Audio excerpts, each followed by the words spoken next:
Hello, virtual. Let us see this question. Question say that is the relation R on the set R of real numbers defined by R is equals to A comma B such that A comma B belongs to R and 1 plus AB is greater than equals to 0. Transitive justify your answer.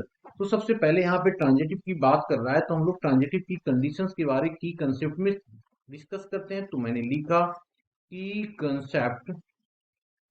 Concept और transitive क्या होता है। Transitive की conditions होता है कि if A R B and B R C this imply that A R C then R is transitive. ये condition हम लोगों को सेटिस्फाइड करना चाहिए। अब चलिए, अब देखिए क्या दिया हुआ हमारे पास। इस कंडीशन को सेटिस्फाइड करने के लिए क्या करना पड़ेगा। होना ये चाहिए ना कि नौ कंसीडर, पहले हम लोगों ने ए आर बी की बात करते हैं। Now consider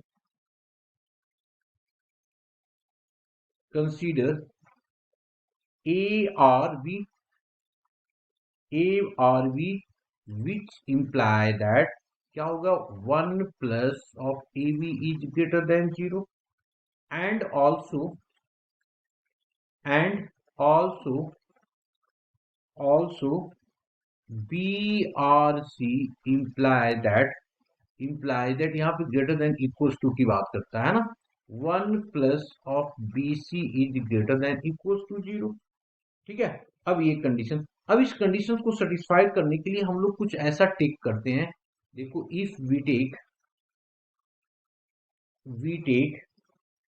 a equals to 1/2।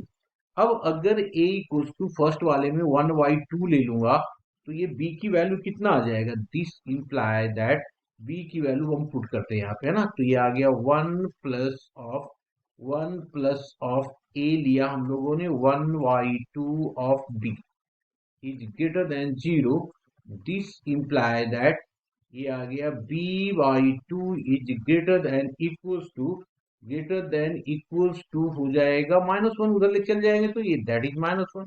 This imply that b is greater than equals to -2। ये कंडीशन हमारे पास आ गया जी।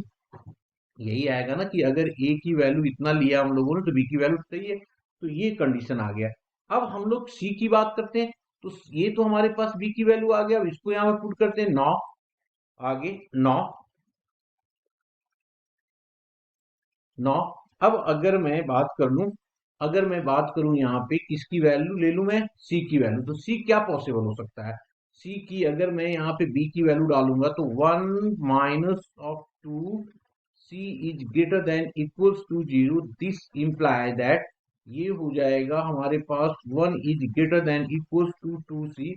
This imply that c is equals to हो जाएगा 1/2।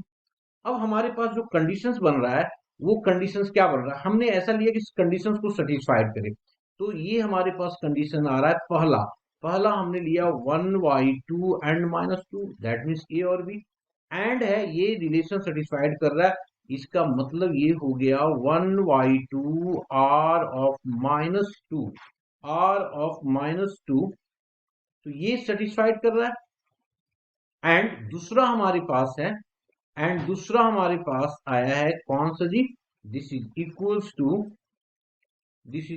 टू ये -2 है ना। ये आ गया -2 1/2।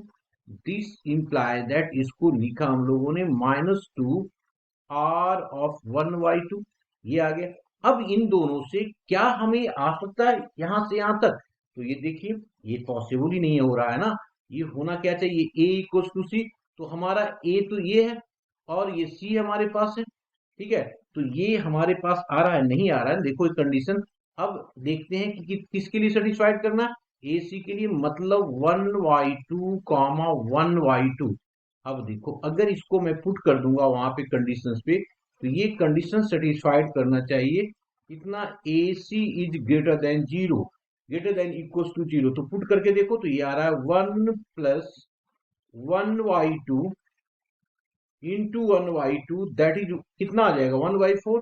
मतलब ये तो क्या हो रहा है, नॉट है ना, ये वाली वैल्यू जो हो रहा है सेटिस्फाइड कर रहा है कंडीशन किसको, देखो यहाँ पे ये वाली जो वैल्यू आ रहा है हमारे पास, दिस इज इक्वल्स टू ये हो गया इतना 1 plus 2 1/4, this is equals to हो गया 4 1 5 5/4, दिस इज ग्रेटर देन 0।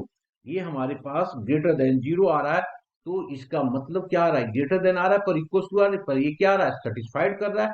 तो therefore R is a transitive